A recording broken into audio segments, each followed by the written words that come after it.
It's not very often that I get caught in feelings of like being held back because of CF. There's the reality that we can't change it. And so I've come to be grateful for the things that I've learned through having CF.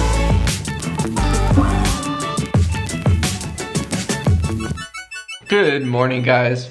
I am having some leftover tacos, made a little taco salad. And Mary's trying to figure out the conundrum of how to best organize our silverware and utensils. We thought this was like a brilliant idea when we got it.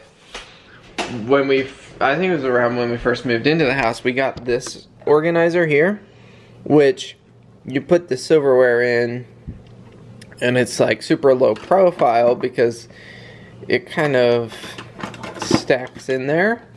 But you can't see which utensil is in which spot. Oh, I just saw that they have markings on here. Yeah, but I didn't even use the holes in the same order they have them. That's funny. So it was really frustrating to us, so we just moved that over here and moved the...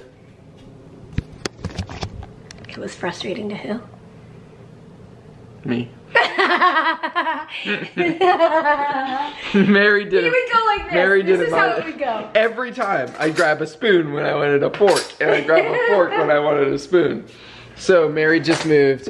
We had, you notice that drawer was pretty disorganized. This was organizing that drawer over there, but we just decided. What did we decide? To put it here, and then look for one that might actually like fill the whole space. Yeah. But I think this is funny. This was a wedding gift, so about 10 years ago. This organizer? Yeah. Oh, wow. And it's blue. What? It's blue? And Peter thinks it's white. Oh, funny. Do you see that it's blue? I see a bluish tint. Was it a bluish tint? Was it originally white? No. It's always been a bluish tint. I think it's Progressive brand, possibly. I don't know, it doesn't say. So it's like a progressive blue, where it's kind of white, kind of blue? Oh my goodness. Okay. Well, progressive is kind of acknowledging the gray in life. I'm just saying. Okay, so this silverware we got, we really like it. Yeah. Do you have any review of it? These spoons we got in Scotland at John Lewis, not sponsored. Not spawns. Non-spawns. Okay, yes, those are magical little spoons. My sister gave me, I almost said, my sister Rachel. I have one sister, my sister. She gave me this little jar, and these spoons have been kept in it for years. Amazing. Wow, I can actually see which utensil I'm grabbing. And we can also acknowledge, I didn't love that gray thing either. Okay. But I would, okay, so I'd keep the smaller version of the spoons and the forks in the gray thing, and the bigger version outside of it. And I almost only used the bigger ones because they were outside. It's all good. We just got back from a Walmart grocery pickup. We got a few, like, odds and ends of groceries, and Mary got some plastic inserts for this binder where she is taking all of the manuals for like appliances in the house and like warranty information, you know, that kind of stuff that we just had a pile of papers for. What is this? That's our like HVAC unit. Oh, okay. Up in the attic. So she's organizing all that into a binder, including the letter that the previous owner left for us when we bought the house. Which was so sweet. So sweet. And so we've had the house for a year now, and I guess it's time that we get a little organized. But when we got home from Walmart grocery pickup, we had a little package on the front steps that I was excited about. We finished our planter wall, and we got these silver hanging buckets, and we got at Walmart grocery these herbs. So we have parsley and mint that we'll do in one of these planters, and we have another one. We're gonna do all kinds of greenery. We're gonna get some little pots to kind of sporadically put on the wall. And I think it's gonna be, already, I think that looks really cool. Holy moly. Wow. Well, I was just outside on my Walmart order. I've been needing some focus. Okay. I've been needing some little trimmer things, so I ordered these from the Walmart pickup. And so I was just out trimming my crepe myrtle tree. Ha!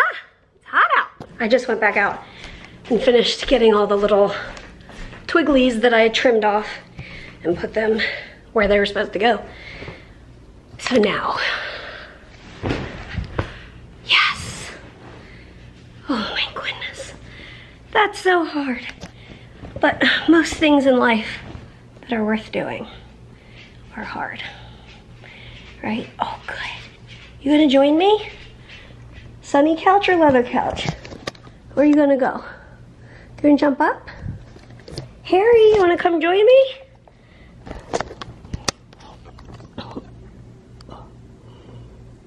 Hair?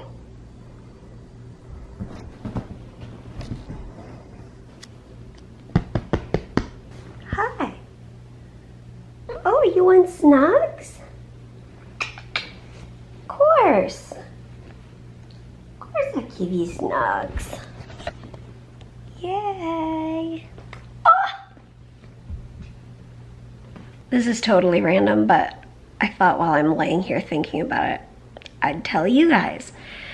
I just went through, I finished going through a lot of your introductions. If you remember, like about a month ago, we encouraged you guys to send us, who are you? Kind of messages.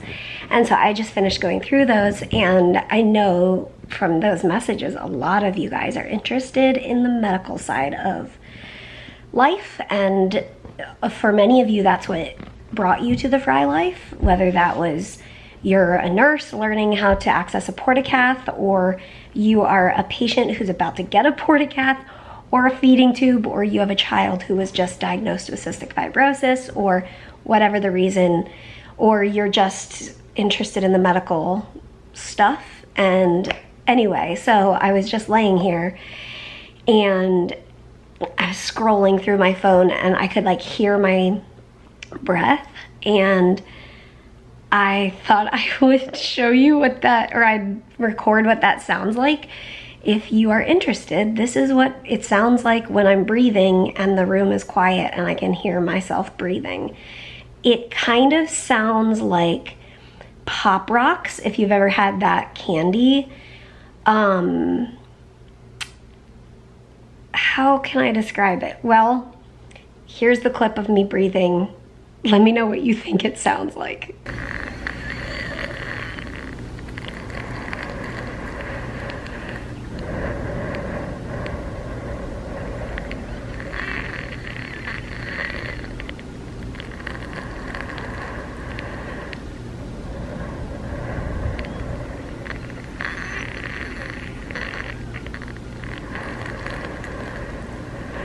Isn't that interesting?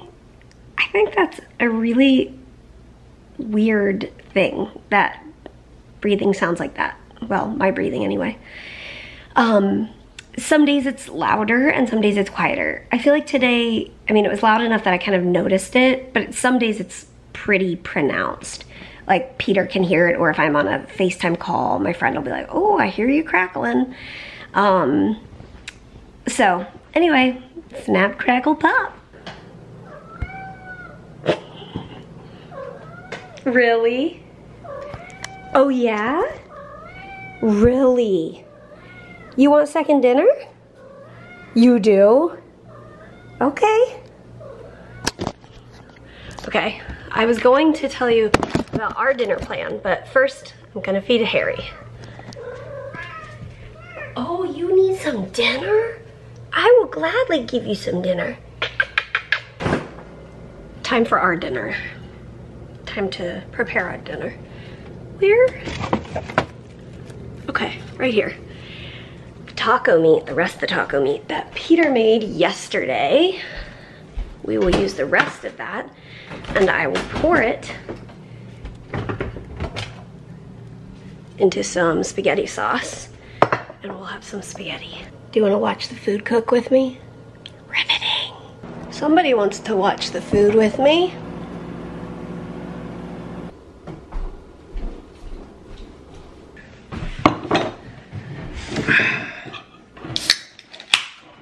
Can you hand me the apple juice? Yes. Are we old people? Well, because it's 4:40? Ah. My man. Well, I was just bringing the camera over and then that happened. But what I was going to say was, this is what makes like being a house guest really difficult. When we're hanging out, so, you know, pre-pandemic, when we'd be with family or friends, people eat at normal meal times. And people eat a normal person amount at meal times. And people like keep their plates on the counter. Well, that too. But my appetite is a ton better on Trikafta. And that's been amazing. It's so much fun to like cook and then eat the food. Like, oh, that's so fun. But I still don't always have a great appetite, or I can't eat a whole ton at once. But then, so we ate at, what was it, 4:40, and it's about 7 o'clock. And I wasn't able to eat very much of the dinner, so there's leftovers. So I'm eating the leftovers now, and then who knows, maybe in 2 hours I'll get hungry again and I'll make some miso soup or something. I just realized I forgot to even say what I was saying about that. It's awkward when you're eating with friends or family and all of a sudden, like, the food tastes great, but you can't eat very much because then they think you don't like it. But then 2 hours later, when you're like, okay, I'm ready to eat again, that's awkward too. It's just awkward. Here today, I was laying on the couch, like resting, and I was looking through Instagram, and I saw, like, one of the recommended was a little baby with disabilities. And I clicked on it and looked at their profile, and I went back to see like when she was born, and I saw the mom hold the baby for the first time. And like the mom's picking her up out of the little NICU pod, and the nurse behind her was like, yeah, that's great, bring her up. Now extend your arm down, and like helping the mom like navigate all these tubes. And I had this really strong feeling of like, I want to be that person coaching the mom. Like, I would love that so much. And it's not very often that I have feelings of like CF is stopping me from something in life. And I think part of that is because I'm getting eaten by mosquitoes. I am thankful. Is everything, oh, is that okay? Not really. Small interruption. We had to help Oliver with something. It's not very often that I get caught in feelings of like being held back because of CF. And I think that part of that is there's the reality that we can't change it. And so I've come to be grateful for the things that I've learned through having CF. And I'm also thankful for the life that I have. And so I'm not like wishing for a different life, but every once in a while I see something like that. Or I think of, I remember seeing like a news article about these older people who would go to the NICU and hold the fussy babies. And I was like, oh, everything in me wants to be able to do that. But things like having Pseudomonas in my lungs, it would be unsafe for me to be around like vulnerable babies like that. And every once in a while I do feel that feeling of like, oh, like there's something deep in me that wants to go serve in that way or do something like that. But as I was watching that little video on the Instagram, I was like getting tears in my eyes. It was so sweet. That's cool. It was really precious. I just thought of the other part of that conversation. Wow, hold on. Take a minute. Oh, take a minute. Crepe myrtles with the sky. Oh. Can you see those? Wow. Beautiful. Amazing. Oh, he got that stick. Oh, Ollie, we don't want it to impale your throat. Anyways, what was your other thought about? My other thought was all of that. Just this sweet grace that even though I can't physically be there supporting those families with these tiny babies in the NICU, I just read through hundreds of introductions from you guys, and so many of you are people like who I saw in that video.